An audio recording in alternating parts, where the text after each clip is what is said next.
so many of you have questions about the COVID-19 vaccine, and I've been working hard to get answers to those questions. Something happened last night that was just so stunning and shocking that I need you to watch it in its entirety. Watch what happened when we were pressing for answers on the COVID-19 vaccine on a CTV news show last night. Watch this entire interview. Parliamentary Secretary to the Minister of Health, Darren Fisher, joins us. Conservative health critic Michelle Rempel Garner joins us. And NDP health critic Don Davies is also here. Great to have all of you here. I think we've got Mr. Fisher. You know, guys, just came in. I think we got him. Ms. Fisher, let me just start with you. Minister Elliott in Ontario gave a detailed timeline of early vaccine procurement today.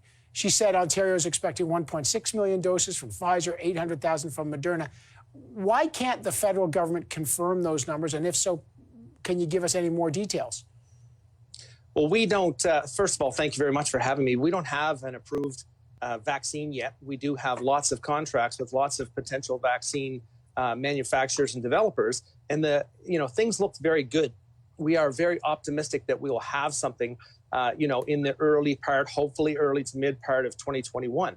However, it's very difficult to, you don't want politicians doing the rollout. You want science and evidence-based rollouts. And we are doing the work, and we are looking at every possibility for a successful rollout to ensure that we can get Canadians vaccinated. But sir, I'm just trying to figure this out, because you're supposed to be coordinating with the provinces on the vaccines, because the federal government is the ones that are procuring it. So I'm just going to ask you again.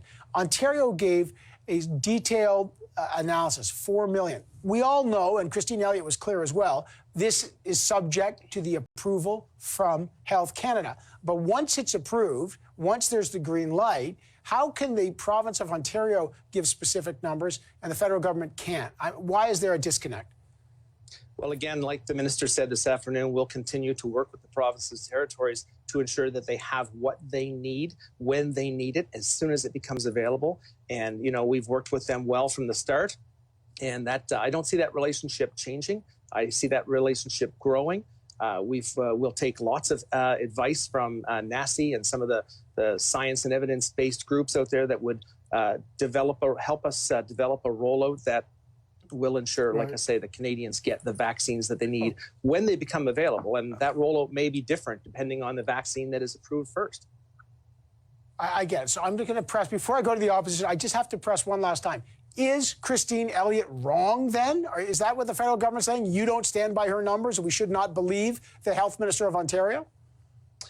I'm not aware of where she got her numbers. I'm not sure what provinces have for possible numbers that might come forward, depending on which contract yields a successful and approved by Health Canada that is safe for Canadians vaccine. Okay, you don't know where the Minister of Health got fundamental numbers. That, to be honest, that's a bit stunning. I'm going to go to Michelle Rempel. The government, to be fair to the government, they have a lot of vaccines and they're not approved yet. I totally appreciate that.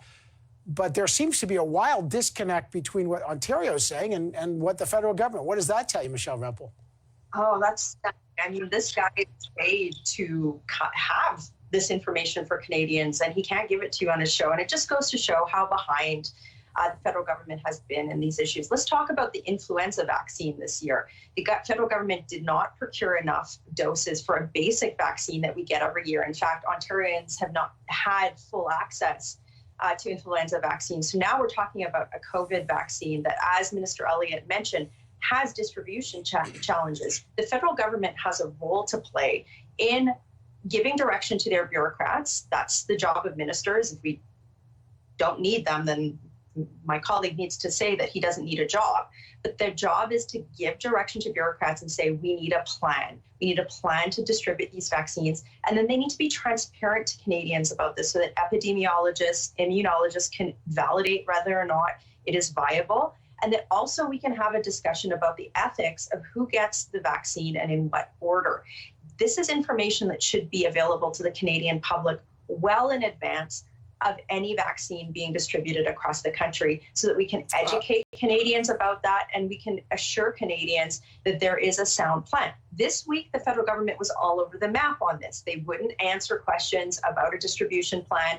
Then they started talking about potentially using the Canadian Armed Forces, deploying them on the vaccine, not taking into consideration things like Minister Elliott talked about with regard to some of the temperature storage issues that have been encountered. The storage issues, yeah. It's highly concerning. So we will continue to press the government for this plan, and it's incumbent upon them to do their jobs and present that to the Canadian public in a transparent and timely manner.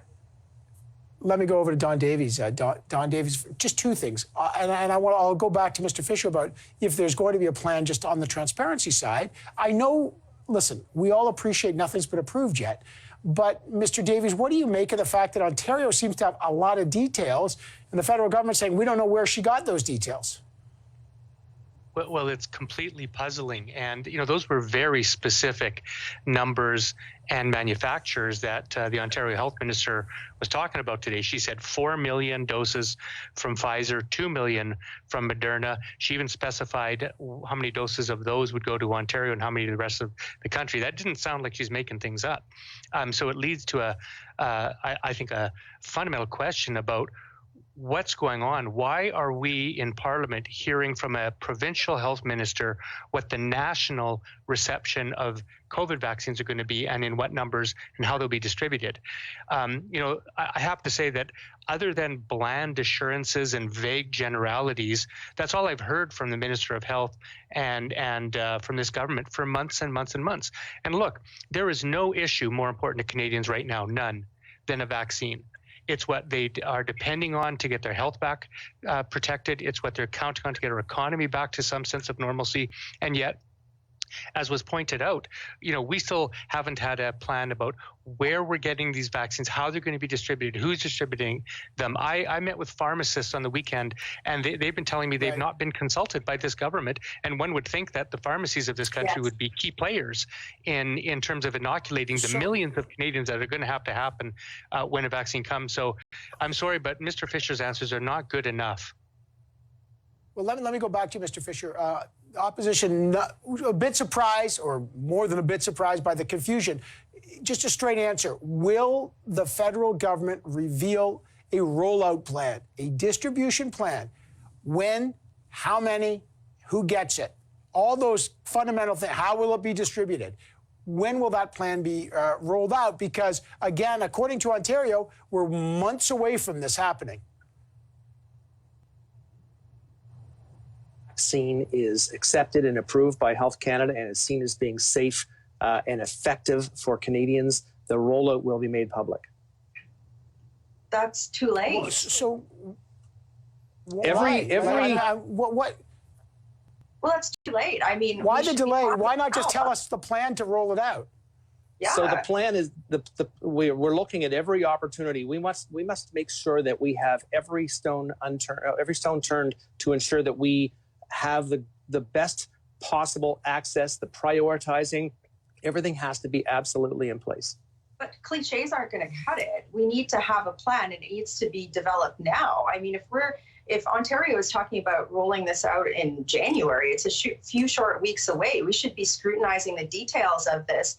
And if it's in the best interest of the Canadian public now, we should be educating the Canadian public now. We should be talking to pharmacists, the military, whoever now. And like, this is dangerous. I can't even believe what I'm hearing. Mr. Davies, I want you to weigh in. Well, I think this would really help if we had transparency. And I have to say, you know, we're 9 months into this this crisis, really, and there's been just a shocking lack of transparency. You know, even if you dig into the numbers a bit, Evan, Prime Minister Trudeau has said that he negotiated 20 million doses of the Pfizer vaccine. That's what he said. And we know it's a double vaccine. You need 10 and 10 million. Yet Ontario Health Minister Elliott today said that we're getting 4 million doses between January and March of this year. So where's the other 16 million doses? You know, we've been hearing reports that we're not actually getting the Pfizer vaccine until months after the US and the UK gets it. So this is why, the Liberal government refused to release any of the contracts. And by the way, Brazil just released almost the entire AstraZeneca contract. Other countries are releasing them. Is it because this allows the Prime Minister and Liberals to just keep claiming they've got all these deals, but we don't know when the vaccines will be distributed, or whether it's a set number of doses, or whether it's up to a certain number of doses, never mind rollout. And I just want to say quickly, by now we know what the distribution protocol should be. We know it should be going to healthcare, frontline healthcare workers, vulnerable populations, seniors, etc. Why is that a state secret? Why is that not rolled out by now, pending the actual release of the vaccine? I'm sure. No reason that should be. I'm sure it will follow the H1N1. But just, I'm going to go back to Mr. Fisher to answer this, but I want to get Michelle Rempel on the record, because we had the Procurement Minister, Anita Anand, on this program. And she had said, and by the way, Pfizer has also said, they're worried about a motion that you backed that could put risk making confidential contractual information on vaccines, and that could jeopardize getting access to vaccines. When you hear from the head of Pfizer and you hear from the government that this motion might actually jeopardize the speed at which we get a vaccine because they're concerned about confidential contractual information and IP, are you concerned about that? Are you willing to moderate that motion? To me or to Mr. Fisher? No, to you, Michelle Rempel. Well, we've already expressed that we've invited the law clerk committee to talk about redactions, but let's go back to the issue that we've just spent 10 minutes debating. We have no transparency from this government on any of their plans. So Canadians deserve to have this information. And I don't buy into the hyperbole that the procurement minister, who has been extremely opaque, dangerously opaque, in procurement of things like personal protection equipment, vaccines, rapid tests, that somehow parliamentary scrutiny is not needed in this situation. I am fully confident. Well, to be fair, it was also, to be fair, it was, I also will get Mr. Fisher on that. But the CEO of Pfizer also expressed that. Minister is right. We need transparency. Enough is enough. Mr. Fisher, there's real concern. Go ahead, Mr. Fisher. I heard you and Michelle talking at the same time. I didn't hear a question in there. Okay, well, let me ask you a question. It's important to know that when we pass our motion, it specifically allows redaction for contractual negotiations. So that is a ground upon which the government is entitled to withhold information from the contract. So that's why the concern of the head of Pfizer and Minister Anand is simply baseless, because they do have the ability to redact anything that would jeopardize their contractual relations. So it's a non-starter. Okay, Mr. Fisher, I'm just going to ask you one last time, and the opposition is asking some pretty basic questions, and the public. Ontario has released details about distribution. When this is happening, we could be weeks away. Can you give us any indication if the government has prepared a plan? If so, have you consulted with the pharmacies? Have you solved the storage issue? Can you give us any details as to when, who, and how this vaccine is going to be distributed on a federal level, sir? The advanced guidelines, there's some guidelines were given by the National Advisory Committee on Immunization, and they have proposed some advanced guidelines on a rollout. And that is some of the things that we will be looking at. We have mentioned that we will consider utilizing the military if needed. The military have come in very handy at long-term care facilities. We will look at every option to ensure that when we get vaccines that are ready for distribution and approved by Health Canada, it's not too late to wait until now. This is crazy. This is crazy and irresponsible. We should be looking at this now. It should be public now. It's irresponsible. I just want to hear Mr. Fisher. Hang on. Go ahead, Mr. Fisher. Just finish that. So again, the advanced guidance from the National Advisory Committee on